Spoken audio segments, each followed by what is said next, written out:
Hello, I'm Toycat and welcome back to another third channel hotel review, which is something we apparently do here now. This is kind of a follow-up to the second channel hotel roulette series, which if you don't know is something I like to do when I travel to different cities and countries, because it allows me to experience a whole bunch of different accommodations, see what's good, what's bad, and also because I'm just experiencing whatever is cheapest at the time, it also saves a lot of money. It's a good way to see a lot and also, experience a lot in, in the hotel game without actually spending a lot. And let me today show you something I really liked, because last time I was in Kyoto, which is where I'm at by the way, I stayed in a guest house, I really enjoyed the experience, and somehow this one, I just looked for a guest house that was fairly cheap in a good location. Somehow this place right here, okay, well, I mean, my camera doesn't focus. Somehow this place right here, there we go, there you could see it for a second there, is really blown me away. By the way, I just wanted to prove a point, their keys, they're really nice. It comes with a nice little piece of wood, which, I don't know why a piece of wood is fancy, but it is, right? And then it's got a little jingle-jangly bell, which you might hear in the rest of the video. But yeah, so it's got a really nice key, and then also, notice how I said in the previous video, like, oh yeah, all Japanese hotel rooms are the same, they're all pretty small. Look at the size of this. It's a guest house, not a hotel room, but still, look at all the space we've got here. We've got a bed, and then we've got a second bed for some reason, room for activities. I can sleep in this bed Monday, Tuesday, Wednesday, and then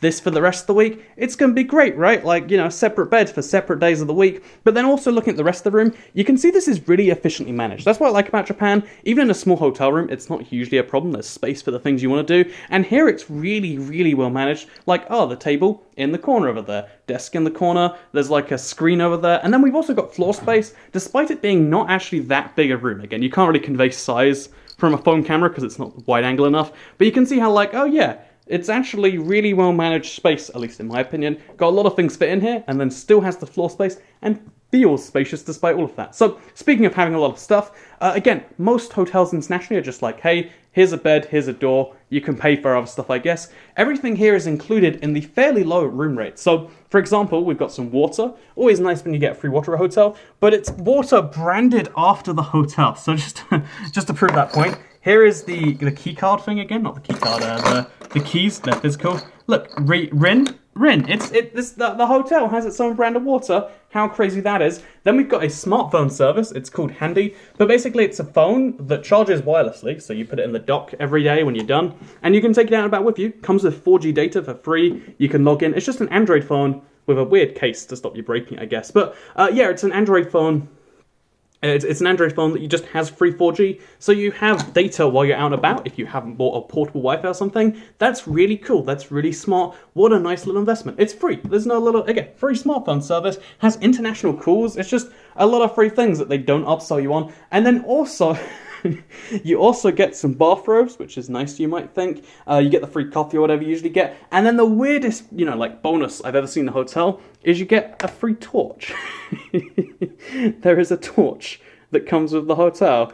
And that's cool because when it's dark, right? Oh, that's on. I guess it's quite early out. It's still only like 4 p.m. But, when it's dark out, we can be like, oh, where are we at? And then we can shine an LED. Speaking, by the way, over there, let's also show you that we have a balcony. So yeah, this is a private little balcony just for the room. I think it's kind of nice. Again, given the lack of space otherwise, it's like cool to have this just amazing, well, I mean, I wouldn't say it's amazing, this good view of Kyoto. You get to feel it, because one of the best things about Kyoto, whichever way you want to say it, but one of the best things is like just seeing the city and the beauty in the old Japanese style, and to have a direct view of it from your room at all times is kind of nice. Again, hard to show on a camera because the bars cut most of it off if you're too close. But I like it. I think it's a nice little place. I don't know if I'll spend any time out here. I imagine the answer to that question is probably not. But like, nice to have an outside even when you're inside. At least that's my opinion. So yeah, as well as having 2 beds, as well as having a nice little eating space, let's call it, as well as having a desk and a TV and a mirror and a flashlight, which I left down here. We're going to plug that one right back in.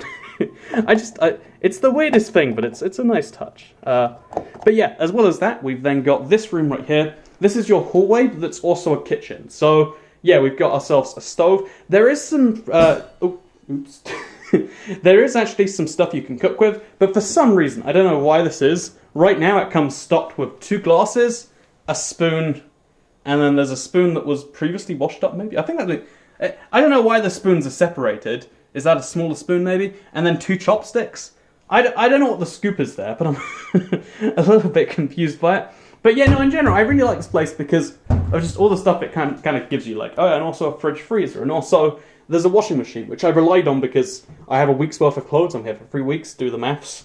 Doesn't add up. So I need to use this. I don't quite understand most of this. I've never used a top-loading washing machine before. In the UK, they load from the side.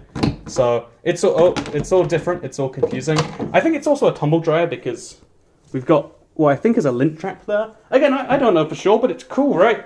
And then also we got bins that have a nice inspirational quote. Would you like to review what your life should be? You know, maybe I would like to review my life should be.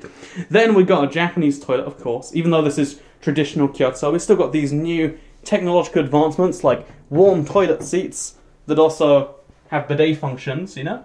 Like, you can't be using toilet paper, although if you do want to use toilet paper, it's an option still.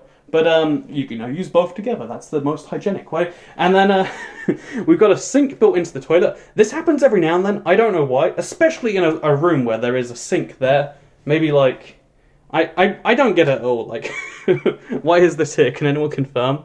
Oh, how do you even activate this? I thought it was touch. Maybe there's a button on this that'll do it. Yeah, you know, I don't speak enough Japanese to... Well, I mean, I don't speak any Japanese, I'll be honest with you. But yeah, so... maybe it's this button here, or is this just flush? Oh, there we go, we did something. Oh, when you flush the toilet, you automatically get some water up here. Maybe that's the water that goes down the flush anyway, and you get to use it to wash your hands and be more efficient. I don't know for sure, but it's kind of wacky, right? Then we got a bunch of free toiletries, which is always a nice thing. And then my favourite bizarre thing about Japanese places... besides having a bowl on the floor. When did that bowl... Why is there a bowl there? I think it's like the bowl you wash yourself with, like an onsen, but it's down there for some reason. Maybe I can be like, again, water efficient or something. But anyway, you can see how the whole room is a shower, but there's also a bathtub. A weirdly shaped bathtub, like, what are you meant to do in this? Like, I really don't understand. It's the common size, it's the common way it's done every guest house and hotel I've seen. If it has a bathtub, it's often done like this. But it's strange regardless. There are my feet, by the way. And yeah, just in general, I like this place a lot. It's a bit bizarre. Like, it's almost too strange that one of the things they thought people would need was a flashlight. But I like it anyway. I like that there's like a culture of like, why don't we, you know, serve people rather than, hey, here's a room. Let's now pack 1 billion people in here and make that money. I don't know why I like the offering here so much, but I did. One thumb up because one for the camera. Wait, I'm going to try, before the end of the video now, to do 2 thumbs up. If it gets caught in the video, that's perfect. So, 2 thumbs up. Did you see that? Okay, you should have seen that. If you didn't... Oh, wait, I could just, like, balance it on my arms. This is a great... This is what you get on the 3rd channel, by the way. Can you do 2 thumbs up? Wait, if I, like, hold it like this...